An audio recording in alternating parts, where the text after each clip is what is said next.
Hey, everybody, welcome back to the Teaching Tax Flow podcast, episode 177. I kind of feel like I need to get my ring announcer voice maybe going on because we're going to talk about Roth versus traditional. However, the voice wouldn't really be too appropriate here because you're not in a boxing ring. You're not going toe-to-toe battling out for who wins. This is more of a team sport, I guess would probably be the best reference, right? Not even a relay race because you're not handing it off and the other person's finishing it. I'm trying to think of some cheesy way to explain this, but it's a two-person team sport. So we'll leave it at that. Chris Bacuro, I'm going to let you talk a little bit more about what we're going to talk about here, but then even more importantly, we have somebody on here that knows more about this, of course, than me, but somebody that you work with a lot, right? Exactly. Well, John, we just had the Olympics finish, and as long as you and I aren't in spandex and a bobsled together, I think we're going to be all right. We'll just avoid that. We'll avoid that. It would be clickbait, but I don't know. It would be more of a harassment than people actually wanting to see. We're going to go down that sled path quick, but we'll probably kill ourselves in the process. I'll hold the gravity seat. I got you covered, buddy. I'm excited about this topic. This is one of the most commonly asked questions from taxpayers. Should I contribute money to a Roth retirement account or traditional retirement account? Roth is going to be what we call our gold strategy. You're not going to get a deduction today, but the money is going to grow tax-free or tax-deferred, and the distribution's tax-free. Where a traditional retirement account, any contributions in the current year, you're going to get a deduction for that. It's going to be pre-tax, so you get that immediate tax benefit.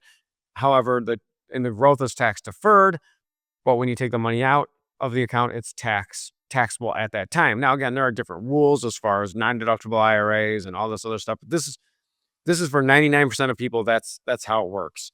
And remember, the goal is legally and ethically reducing the tax you pay in your lifetime, not just this year. So I'm really excited for Andrew Charper to visit us and be a guest on this week's podcast. Him and I work together a lot in our private practice.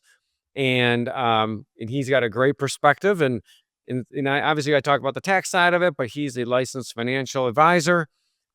So we're gonna bounce things around from the tax part and the financial advising part, because a lot of times as tax professionals, we're really only looking at that one element. So Andrew, first of all, thank you for joining us. Thanks for having me on, fellas. I appreciate it. I'm pumped to talk about this today. It's something that when I sit down with a client and we do any sort of financial planning, or even before that stage, an introductory question, hey, should I be contributing to my Roth? Should I be contributing to my IRA? And I think, one of the questions where people might get frustrated at is it depends, right? There's so many variables that go into this. And I think from my perspective, versus a CPA, like you had mentioned, where it might be just maybe a little bit more black and white. And we can have all of these things in the vacuum. If we knew exactly what the return was going to be, we knew exactly what our taxes were going to be, we knew all of these things, it would be easy to say, hey, max out your 401k on the pre-tax side this year, or hey, go all in on the Roth this year. But that's obviously not the case. And what, probably maybe glorifies this profession to me a little bit more is a little bit of an art, right? There's a balancing act to some of this. And so I think, for everyone, it's going to be a little bit different. I think that's why it's nice working with someone like Chris.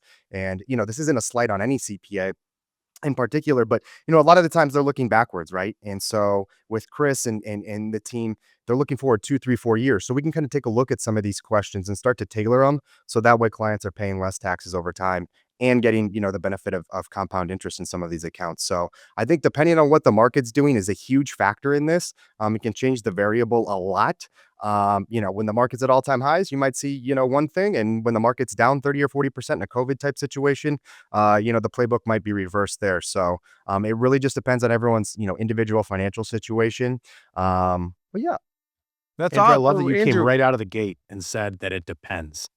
Because Chris says that, we're going to talk about in an episode coming up that even the identical situations, there's no such thing as an easy tax return. So some people might think like, well, why do people tell me this is frustrating to me? It seems like a cop out, but it's not, right? I mean, it's across everything.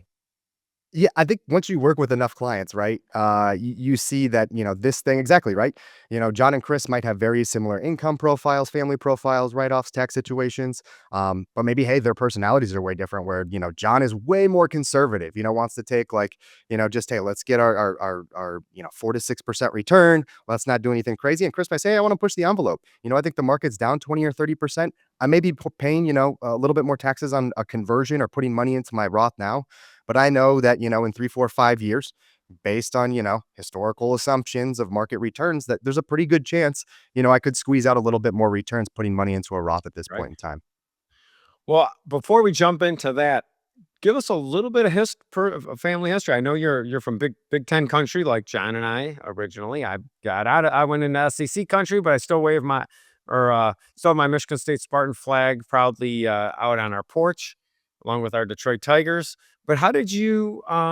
Yeah, tell us a little bit about how you came into financial advising, and a little bit about your practice. So I am from the Eastern Iowa area, Cedar Rapids, kind of a flyover country traditionally. Born and bred Hawkeye. Never even had a second guess or doubt that I was going to go to the University of Iowa. Visited zero schools, knew I was going to go there as a kid. Went there, did my economics degree, and then through just a network of knowing people, actually ended up in town here in the Iowa City area. I'm in an advising practice. And I originally I was a little bit more fascinated from the number side of things. I loved putting portfolios together, the classic, you get maybe some money that you put together from bartending over the weekend in college. You open up a Charles Schwab account and think you're going to retire in the next 2 years by betting on a bunch of options. I think maybe a decent chunk of us have been there, done that. A lot of us end up maybe becoming a little bit more realistic with options, and that sparks an interest in this field. So I wanted to come into that side of things. I started at a small RIA here, in this world, 150, $200 million is pretty small. They would probably call it boutique to make it sound a little bit fancier. But in these smaller firms, you get a chance to cut your teeth on everything. So I quickly realized that I really, really enjoyed the people side of things as well. And in this field, you can kind of wrap all of those things into one. So helping clients, put a portfolio together, trade, do some of the financial planning, some of the estate planning, tax planning, and then obviously the advising thing too, helping families walk through tough situations where, hey, my spouse died. What are these things that I need to do? I don't know how to, I don't know anything about what's a 1099? So just I think this field changes all the time with the market. You see all sorts of different complex problems, and at the end of the day, it's fun to sit down with people. While we're obviously sitting here virtually, one of my favorite things about this is getting to sit down and kind of connect with people in person. The Zoom stuff is growing on me quite a bit, but fortunately been super blessed between the clients here and the clients that I've partnered up with Chris on. Just super great people that make you feel good about what you do, and it's a true pleasure and true passion. Well, thanks for sharing that. And we're gonna, I wanted to mention this too. I should have mentioned this in the opening. We are aware that there are a lot of rules. Like there's phase outs on can you contribute pre-tax to an IRA and how much you could do in your employer plan. This episode's not about the rules. We're assuming that we're making contributions within the rules. Why we wanted to have someone like Andrew on is that we wanted to walk through what should be going through your mind in different seasons of your life. So I'm going to start. So Andrew, let's say you start working with taxpayers in their 20s, which would be great if someone took the time to meet with a financial advisor in their 20s. What are some of the things that you're talking to them about when it comes to traditional versus Roth? Because, yeah, I mean, they have in theory a long road ahead of them. Yeah. Again, it's going to start with one of those things as it depends. When I sit down with someone, the first thing is, hey, are you working, as a W-2? Do you have an employer that's matching? If you're not contributing to your plan and at least getting the match, whether it's pre-tax or the Roth side of things, please take that free money. Please, please, please. Usually the second question is going to be, what's the income like? What's your spouse making? Is it just a single person? Do you have kids? What's the tax situation? For people that are earning a lot of money early on, we've got some people that might be a software engineer making, mid six figures in their mid to late 20s. It makes a whole lot of sense if you're going to be in a 12 or 15 or 20% bracket 20, 30 years from now, to take the advantage of maybe if you're in that 37% bracket now, getting that right off there. I think that's a huge, huge thing. On the the other side of things, hey, if you're sitting and you're in the 12 or 22% bracket, you've got a long runway, you're probably just going to build a really nice nest egg over time.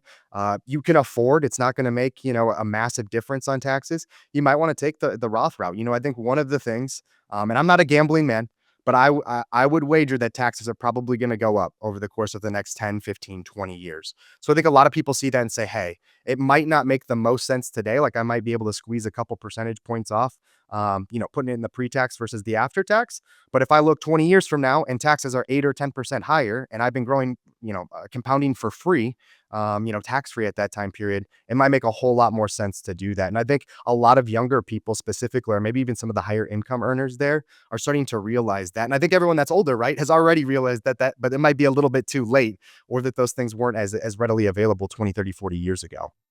Right. I mean, someone that's, let's say, in their late 20s and is a tech exec, they don't even need to be a tech executive. They could be someone that just kind of got in, has a bunch of stock in the company, or let's say they are a thriving entrepreneur, let's say they're a child actor, or that they're make tons of money in their 20s.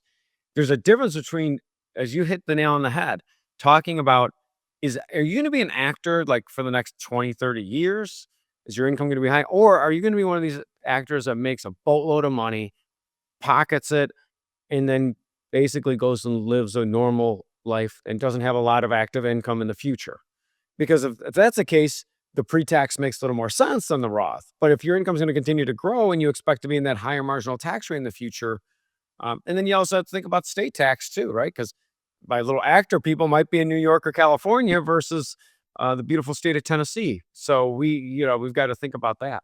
And Chris, a good example of that too, would probably be, I'm taking out NIL or any of that stuff, but like some sports, right? Like you have some guys getting into this early 20s and the average professional career might only be 4, 6, 8 years, 10 if you're a dinosaur in some sports, right? So like that happens more often than not, right?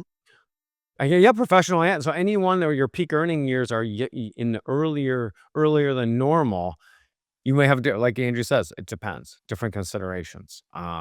So let's talk about someone in their 30s as they move into that decade. That this is the decade from a tax perspective. Again, everyone's different, but this is the decade of change. Typically, your marital status might change. You might start having a family. You might start getting more serious about your career. You might look into home ownership and start truly adulting, if that makes sense.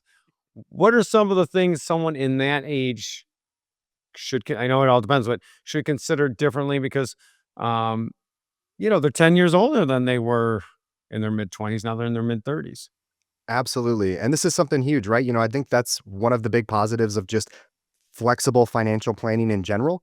Life changes, whether it's you're getting married, you're having kids, you're getting divorced, someone dies, things that aren't as fun to talk about, but it certainly changes the picture there. I think a lot of people, and it probably falls in a couple distinct crowds, one of the ones that I mentioned earlier, and you're kind of seeing this in news recently, with this software engineering, everyone's worried that AI is going to take their jobs and they've got these really nice incomes, but they're worried that, hey, 5 or 10 years from now, I may either have to completely transition to something else or my income may be substantially reduced. And so that's a conversation piece there. I think the big thing as well is, if you've got two people that have been doing the right thing, right? They've been saving a bunch in their early 20s, they make good income, they finally get together, they maybe want a little bit more liquidity and they've put a bunch away early on. They know they've got, at least for now, somewhat stable careers.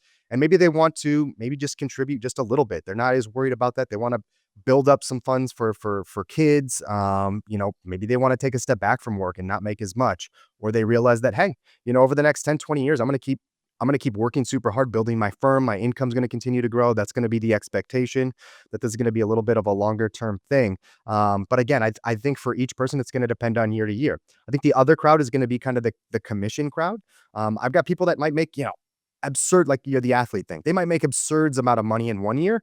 And then the next year they might be flat, right? Some of these farm clients that I have out here in the flyover country, their income just varies so much year to year. And so this is something that, I think at the beginning of the year, everyone should kind of sit down, take a look at, you don't need to know exactly what your income is going to be for the year, but if you have a pretty good idea, we can start to make some assumptions. Then I think sitting down with like a Chris, whoever your financial advisor is, having a quick conversation and touching base on that. And I think touching base towards the end of the year again, hey, how much income has come in this year? Where are we at? What does it look like for the next couple of years? Just that ongoing planning is going to make a huge, huge difference in really kind of helping put money into these separate buckets, as time goes on. And I think and this may be not even a topic for this episode, right? But I think one thing we're seeing as well is, hey, I've maybe maxed out my 401k from the year, whether that's, traditional or post-tax in your Roth. But maybe we're retiring early and maybe we want to build up like a joint brokerage account. That way we have some flexibility if one of us wants to retire or we want to invest into, some real estate. So Right. I think all of these things start to tie in. And again, that's why that it depends is actually a real thing, because there's just so many Right. variables that go into this, not mentioning the actual market itself and what's going on there. Well, and I'm typically pro Roth, but an argument to the pre-tax account is this: assuming you're in a high marginal tax rate, you can always convert from your traditional to Roth in a low income year, but you can't can necessarily go the other way. So, gosh, it's tough, sometimes, and we see that especially for clients like you're mentioning, the farm clients that are self-employed. I mean, you could easily have someone that owns a towing company, okay, and let's say they make a good living, $150,000 a year. They're self-employed. Let's say they don't even have any employees, but every 4 years they need to buy a new truck. That truck's going to be 180 grand, right? That year that they buy the truck, they're going to get a huge depreciation deduction. And that's the year they might want to convert all their pre-tax money to a Roth. But in the active years, where they're 150 grand of income, they're hammering a solo K or a SEP and then convert it in the low year. But that doesn't matter what age you are. That's just planning 101. So someone moves out of their 30s into their 40s. This is this is the decade from a tax perspective, where it's a decade of distraction. You have your children could be getting older. They could be getting close to college, depending on when you started your family. But you also, when I say distracted, they could be playing different sports or being involved in other activities. And a lot of times, though, at that age, your parents start needing you a little more. Maybe not just financially, but maybe just being there for them. Maybe they don't, if you don't live in the same town like me, maybe it's harder for them to travel to see you, and you need to be more flexible and go see them, which is an expense, especially when you have a large family. So how does that change 30s to 40s, from, because now you have less time, you're less time before in theory you would retire. Yeah, I think you hit the nail on the head there. I think that's like one of the big inflection points other than maybe right before retirement, those last 3 or 4 years where people are like, "Oh crap, either I prepared a bunch or I didn't prepare, and what do I need to do to catch up over the last 10 or 15 years?" So, as people progress into your 40s, you're right. I think everything should be at that point. If you've been prudent, you've sat down, you've got a CPA, you've got a financial advisor, things are on coast. You're really usually for most people starting to ramp income, right? Those are those years that you're seeing income usually explode maybe into the early 50s until you start to see that kind of wind down. Again, it just depends on businesses and people's careers, but I would say on average, that's typically that time where you really start to see income explode. So we typically see, people really maxing out. They've got the liquidity, right, to just max out those 401ks, the solo 401ks.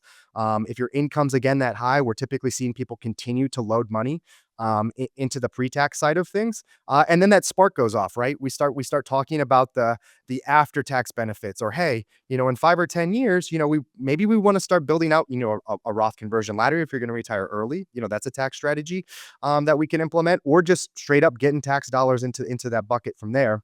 Or again, I'll kind of defer to this as well. People are saying, hey, I've got a really beefed up 401k. Things are great, job secure. Maybe at this point, we're looking at retiring early or diversifying or taking a step back. Liquidity wise, maybe we max those things out, or maybe we pause for a year or two, or at least get the match, and we put some money into a brokerage account, and that way it gives us a little bit of flexibility with things going forward. But I think as people and those accounts start to grow, right, you start to see, and I preach with clients all the time in returns and in portfolios, like let's focus on percentages. At that point in time, you're starting to see those portfolios where, a 15% swing in the market is no longer maybe a couple grand. It's starting to become annual salaries, right? So people really start to see that compounding take effect. And when you can talk about, hey, this thing's going to compound for another 10 or 15 years, in a perfect world, historically speaking, we might double another 1 or 2 times that portfolio. And if that's tax free, you're looking at quite a few dollars saved over the course of the next, decade or two. And so I think at that point, people are starting to have these really more in depth, more hands on things that you're doing, we're doing, tax conversations on really trying to put the pieces together, and plan for the next decade the best we can, given the information we have now. But the last group I want to talk about is going to be 50 and older, but we've got two buckets, right? Because the 60s is tough to say because really I look at it like this. When do you go? I don't know if I'm ever going to retire because I love it so, but kind of I look at it like when that pre-taking Social Security and that post-taking Social Security time. Obviously, after taking drawing Social Security, unless you have earned income, you can't contribute to the Roth versus traditional. But what are some of those things that we're thinking about post 50? We'll say, let's just put them in all in one category. Since I'm in that category now, but I'm down proud of it that I made it this far. But from the IRS perspective, that's when you could do catch-up contributions and that sort of thing. Yeah, I think if you can, in any world, right, from a financial advisor perspective, from, planner perspective, if you can put that money away and you're not going to be spending it, it's not going to be a liquidity crunch, put that money away. You can always take that stuff out later. Obviously, there's penalties and things like that involved if you're going to take it before 59 and a half and whatnot. But I think as people transgress into that age, again, this is going to fall heavily on planning. Like if you don't have enough saved, you need to make sure at that point, it's not about return, right? When you're in your 50s and you're trying to play catch up and you haven't put as much away as you would have liked, it's not about return. It's about putting those dollars away and getting that money saved. So I think that's one of the big things maybe in one crowd. I think the other thing there, especially if people are maybe taking their foot off the gas pedal, right? Income might be coming down. You're in your late 50s. Hey, you're in the 12% bracket or 22. Maybe let's either contribute to the Roth, or maybe we can start talking about maybe doing some Roth conversions and maybe taking and moving money from the pre-tax bucket to the post-tax bucket. But I think for a lot of people, just continuing to hammer, if you're getting a match, please, please, please take advantage of that. I think everyone that's probably listening to this is right there. But as people get later on, if the income's falling, they're probably putting money into the Roth brackets. If they're continuing to pump up that income's still really high in those 32, 37% brackets, probably on average, still just maxing out what they can in those before they either quit working or they transition to another phase of life there. This podcast is sponsored by Reps Tracker. Are you a real estate investor who is bogged down with the huge tax burden? Real estate investing can open the door to powerful tax benefits. Reps Tracker can streamline the process of accelerating these opportunities. To take advantage of a special TTF community discount, go to teachingtaxflow.com/reps, REPS, and use the code IFG. Better yet, click on the link below in this episode's show notes to go directly to the Reps Tracker sign-up page.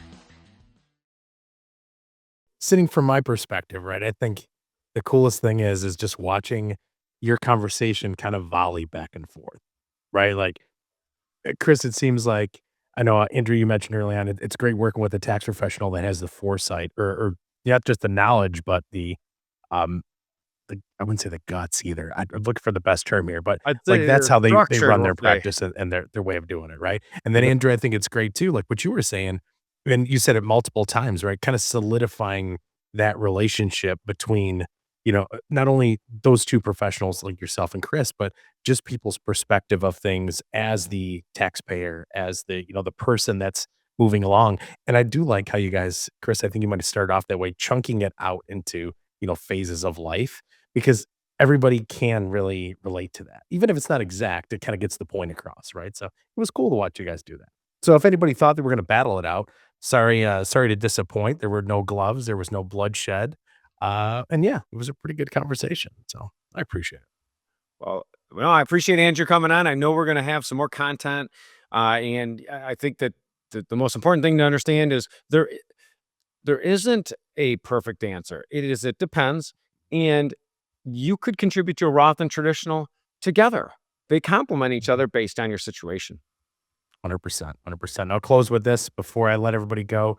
Think about this, what we've talked about, like building a house, right? And imagine your architect never talked or never understood what the guy who's framing it up or, pouring concrete before the framing goes in, your plumber, your electricians, all this stuff. If they didn't talk to each other, or even if they thought one person could do it all, you're going to end up with a different result at the end, right? I mean, down to somebody planning how you're going to use this house. You might think you need laundry in the basement because it's out of the way, but you don't realize in 10 years, you're not going to want to go up and down the stairs anymore. So you need it on the first floor. Little things like that, I think really, again, solidifies is probably the best word I can use here, but solidifies the value of that relationship, your personal board of directors, as we talk about. So people working together, understanding and respecting each other, frankly. So we'll keep this train going. Some great topics. I know we're going to dive a little teaser for the upcoming episodes. We're going to start diving into that Defeating Taxes book a little bit, pulling some content out of that and discussing it kind of chapter by chapter. So, Andrew, we look forward to having you back, man. Thanks for joining us. I appreciate it, fellas. Thank you for all your work you do. And I just to reiterate what you said, I think having these people on your team doing that work, it's small little conversations over the course of the year. Let the professionals, flex their expertise, save you money over time, make the right decisions, and go do what you do on a regular basis. But I appreciate the time and looking forward to future content. Awesome. We are absolutely pulling that for real for social media. Flex your expertise. So you can do a mic drop there, buddy, and we'll talk to you soon. Everybody who's listening in, have a great week. We'll see you back here again on the Teaching Tax Flow podcast. The information in this podcast is educational and general in nature. It reflects the opinions of Teaching Tax Flow and does not take into consideration the viewer's personal circumstances. It is not intended to be a substitute for individualized financial, legal, or tax advice. Consult the appropriate qualified professional prior to making any decisions. Securities are offered and supervised through Cabin Securities Inc. member, FINRA, SIPC.